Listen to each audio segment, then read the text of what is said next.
Hello guys, मेरा नाम doctor दीक्षा है और जो ये है मैं ओबीजीवाई रेजिडेंट हूँ। मैंने जो है ऑब्स गाइन के अंदर जो है डिप्लोमा किया था, एनपी डिप्लोमा।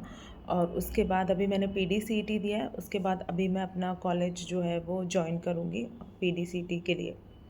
तो मुझे जो है आपसे कुछ बात करनी थी कि ऑब्स गाइन सब बोलते हैं कि बहुत ज़्यादा टॉक्सिक होती है और कैसी ब्रांच है। तो मतलब मैं भी बताना चाहूँगी कि हाँ, होती है ब्रांच टॉक्सिक। तो this is my residency series, जिसके अंदर मैं रेजिडेंसी के बारे में बात करूँगी, अपने उन 2 सालों के बारे में बात करूँगी कि जो मैंने सफ़र किया और जो सीखा, और कैसे मैंने उसे ओवरकम किया। और आज देखिए कि मैं जो है 2 साल के बाद मैं आज अपने हस्बैंड के साथ अच्छे से रह रही हूँ। और मतलब ठीक है, वो समय जो होता है वो कट जाता है। तो इसी के बारे में आज हम बात करेंगे। तो शुरू करते हैं मेरे फर्स्ट डे से। एक्चुअली मेरी रैंक जो थी, उस रैंक पर जो है मुझे पता नहीं क्या लेना था, मुझे समझ में नहीं आ रहा था। मतलब बेसिकली ठीक ठाक रैंक थी, डिसेंट रैंक थी। बट मुझे एक्चुअली समझ नहीं आ रहा था कि मुझे क्या सब्जेक्ट लेना है। मतलब मैं समझ ही नहीं पाई कि मुझे क्या लेना चाहिए, क्या नहीं लेना चाहिए। फिर सबने ऐसे बोला बीइंग ए फीमेल तो ओबीजीवाई लेना चाहिए, और मेरे को भी ओबीजीवाई से ऐसा कुछ इतनी प्रॉब्लम नहीं थी। बट मेरे को शायद वो भी नहीं लेना था, बट मेरे को पता ही नहीं चल पाया मुझे लेना क्या है। फिर मुझे ऐसे लगा कि हाँ चलो ठीक, अच्छी ब्रांच ब्रांच बहुत अच्छी है, बट थोड़ी टॉक्सिसिटी है, बट ब्रांच अच्छी है। तो हुआ क्या कि मैंने जो है जॉइन किया। तो मेरे जो और मैं ये जर्नी आपसे इसलिए शेयर करना चाहती हूँ कि प्रॉब्लम्स आती हैं, लेकिन आप उनको ओवरकम कर सकते हो, आप उनसे जो है जीत सकते हो। और मेरा भी इन 2 साल में मैं बहुत ज़्यादा परेशान हुई, और मुझे ऐसा भी लगा कि मुझे छोड़ देना चाहिए, मेरे से नहीं हो पाएगा, लेकिन फिर भी मैं डटी रही। तो आज देखिए, आज उन 2 साल के बाद मेरा जीवन बहुत अच्छा है। थू भगवान की दया से मैं बहुत ज़्यादा खुश हूँ, और मुझे वो ब्रांच भी अच्छी लगी। तो वही है कि उस समय जो सिचुएशंस होती हैं, बस आपको उस समय कोई सँभालने वाला होना चाहिए, और आपको खुद को सँभालने अपने आप को आना चाहिए कि ठीक है, इट्स जस्ट अ फेज़, निकल जाएगा। ठीक है। तो समझे दोस्तों, 100 बातों की एक बात है कि आप कहीं और प्रैक्टिस करेंगे, वो कहीं और प्रैक्टिस करेंगे, वो आपके जो सीनियर्स हैं वो कहीं और प्रैक्टिस करेंगे, आप कहीं और प्रैक्टिस करेंगे। ये सिर्फ रेजिडेंसी 2 या 3 साल की होती है, इसको निकालो। फिर ऐसा नहीं कि हर जगह सेम ही लोग होते हैं, हर जगह टॉक्सिक लोग होते हैं। और यू आर नो, आपको जब वहाँ का जो नंबर लगा है ना, वो आपकी मेहनत से लगा है, वो किसी ने आपको दी नहीं है वो रैंक। आपने उस रैंक के लिए बहुत ज़्यादा मेहनत किया, तो किसी के परेशान करने से उसको मत छोड़िए। आप you worked very hard to get that position.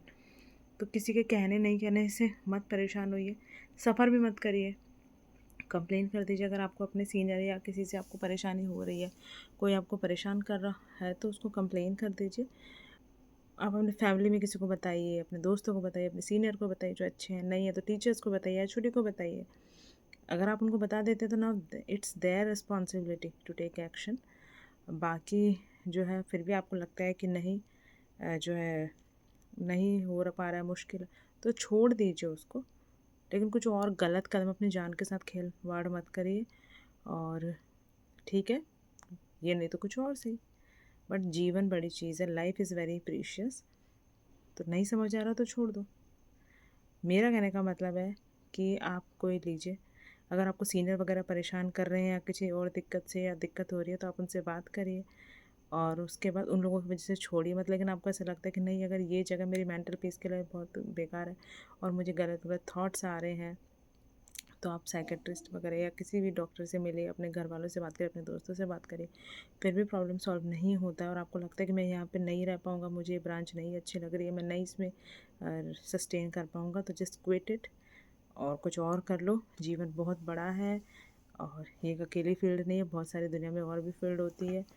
But क्या है, ज़िंदा रहिए, स्वस्थ रहिए, खुश रहिए, दैट इज़ वेरी इंपॉर्टेंट।